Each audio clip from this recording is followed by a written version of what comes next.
Bukan berarti orang yang ngelakuin perlakuan yang salah terhadap kita itu nggak salah ya, mereka tetap salah. Tapi solusinya bukan dengan mengubah mereka. Maka itu Jibril menjelma jadi manusia yang paling tampan di negeri itu. Kebayang nggak guys? Gimana kondisi Siti Maryam saat itu ketika didatangi laki-laki yang tampan senegeri itu?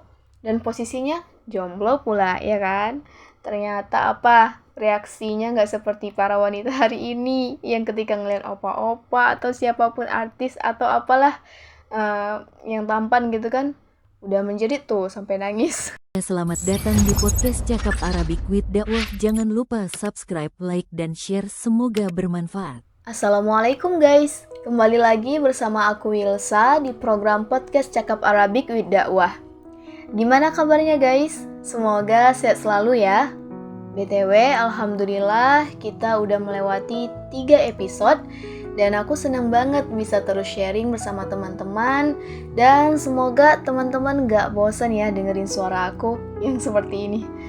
Nah, di program spesial channel ini, CAWD, pada episode kali ini, yakni episode yang keempat ya, kita akan bahas seputar muslimah dengan judul Muslimah dengan Personal Brandingnya. Nah, gimana caranya kita sebagai muslimah bisa membangun personal branding? Tapi aku perlu sampaikan dulu nih teman-teman, personal branding itu kan bisa buat siapa aja ya sebenarnya. Tapi kali ini kita bahas khusus buat perempuan aja. Kita tahu dan kita sadar perempuan itu sumber fitnah terbesar di dunia. Nah, itu kenapa kita tuh perlu bahas personal branding perempuan. Alasannya karena zaman ini banyak banget permasalahan yang perempuan hadapi.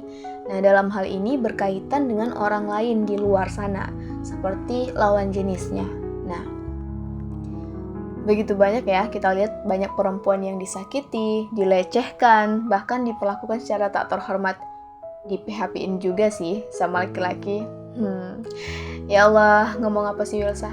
Oke, ya intinya kayak gitu. Nah, gimana nih cara kita sebagai perempuan buat menghadapi masalah ini? Yang pertama, yang perlu kita sadari adalah kita perlu untuk mengevaluasi diri kita dulu. Evaluasi diri kita sendiri.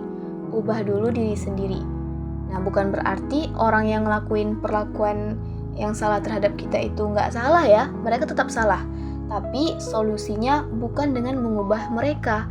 Kenapa? Karena kita nggak bisa mengubah orang lain sampai kapanpun teman-teman. Pandangan orang juga terhadap kita juga nggak bisa kontrol kan? Jadi ikhtiarnya adalah dengan merubah diri kita sendiri terlebih dahulu. Dengan harapan perlakuan orang lain nanti terhadap kita juga berubah. Seperti itu ya. Nah teman-teman, Quran Surah Al-Ahzab juga telah mengajarkan kepada kita ayat 59 untuk perempuan. Wahai Nabi, katakanlah kepada istri-istrimu, anak-anak perempuanmu dan istri-istri orang mukmin, hendaklah mereka menutupkan jilbabnya ke seluruh tubuh mereka. Yang demikian itu agar mereka lebih mudah untuk dikenali sehingga mereka tidak diganggu. Dan Allah Maha Pengampun, Maha Penyayang. Di sini poinnya adalah tidak diganggu teman-teman. Maka kita semua muslimah perlu ikut aturan dari Tuhan. Karena apa? Karena Allah udah menjanjikan ya bahwa kita nggak bakalan diganggu. Seperti itu. Oh ya lanjut nih. Ini ke bahasan intinya. Muslimah dengan personal brandingnya. Apa itu personal branding? Personal branding itu adalah bagaimana cara kita memperkenalkan diri kita di hadapan publik.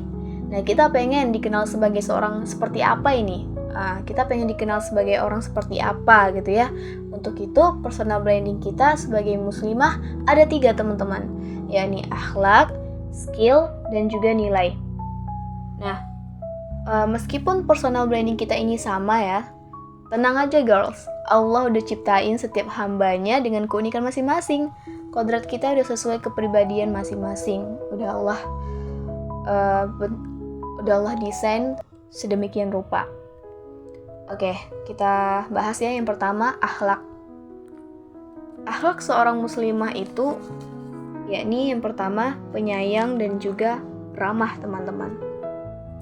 Karena ada rahim, salah satu nama Allah yang telah Allah titipkan di dalam diri perempuan. Masya Allah. Selain ramah dan penyayang, perempuan itu juga perlu punya rasa malu. Punya rasa malu dan juga mau menjaga kehormatannya. Nah, di sini dijelaskan di dalam Quran surah Al-Qasas ayat 25. Aku bacain dulu ya artinya. Kemudian datanglah kepada Musa salah seorang dari kedua perempuan itu berjalan dengan malu-malu.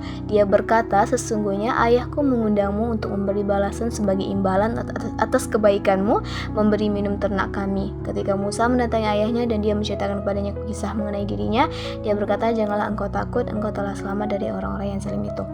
Nah, di sini poinnya terletak pada dengan malu-malu. Ceritanya ini Nabi Musa melarikan diri ya ke negeri Madian, kita tahu ceritanya. Yang pengen kita ambil poin di sini adalah dengan malu-malu itu cara jalan perempuan ya ketika di hadapan lawan jenisnya. Ada perasaan malu teman-teman. Nah, selain dari kisah ini kita juga bisa belajar dari role model kita sebagai muslimah yang sangat-sangat menjaga kesuciannya. Siapa dia? Yap, benar, Siti Maryam ya.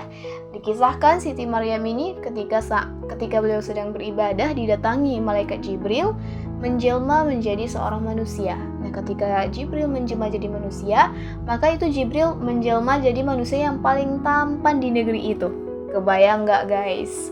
Gimana kondisi Siti Maryam saat itu ketika didatangi lelaki yang tampan senegeri itu dan posisinya jomblo pula ya kan? Ternyata apa? Reaksinya nggak seperti para wanita hari ini yang ketika ngeliat opa-opa atau siapapun artis atau apalah yang tampan gitu kan udah menjerit tuh sampai nangis. Malah Siti Maryam tuh jaga jarak langsung ya guys. Inti kisah ini kita belajar dari akhlaknya Siti Maryam, ya harus kita tiru ya, menjaga banget, sangat-sangat menjaga banget gitu. Yang kedua, skill. Nah, dengan skill inilah yang membedakan setiap perempuan, karena setiap perempuan itu punya skillnya masing-masing. Dari kita ini, masing-masing kita punya skillnya masing-masing. Dan kita perlu belajar, mendalami, serta menekuni hal itu. Kita disuruh belajar ya, Iqra, bacalah. Dari wahyu pertama kita aja kita udah bisa belajar, Iqra, bacalah. Kita pengen fokus apa nih gitu, tanyain sama diri kita. Kalau mau melihat contoh role model kita banyak ya teman-teman. Nah, kita tinggal pilih mau di bidang apa. Sahabiah pada zaman Rasulullah aja tuh sangat-sangat banyak yang bisa kita tiru. Ada Siti Khadijah, seorang pebisnis yang sukses. Apalagi di bidang pendidikan misalnya ada Bunda Aisyah. Dunia militer ada Nusaibah binti Ka'ab. Ada juga di bidang politik Asiyah ya, yakni Asiyah yang membesarkan seorang bayi di dalam istana yang kemudian menjadi musuhnya Firaun. Luar biasa nggak? Luar biasa kan? Nah, kemudian yang ketiga, nilai. Kenapa kita akan bahas nilai? Karena nilai itu berhubungan dengan skill. Pertanyaannya adalah, kenapa kita perlu ada skill gitu ya? Jangan gunakan skill tanpa sebab yang jelas teman-teman. Tentunya kita pengen punya nilai yang baik, itu adalah sebagai bentuk wujud ibadah kita sama Allah ya. Sehingga kita bisa memberikan kebermanfaatan buat orang banyak. Jadi manusia yang bermanfaat, itu tujuannya. Jadi perlu tahu ya, sebab yang jelas gitu, ada sebab yang jelas.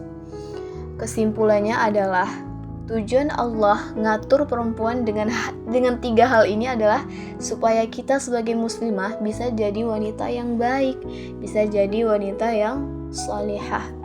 Dan harapannya ya semoga kita bisa menjalankan hal ini ya teman-teman, dan bisa membangun personal branding sebagai seorang muslimah. Oke teman-teman, semoga sharing kali ini dapat bermanfaat dan membantu aku, kamu dan kita semua menjadi perempuan, menjadi muslimah yang lebih baik. Oke, sampai jumpa di sharing berikutnya. Bye-bye.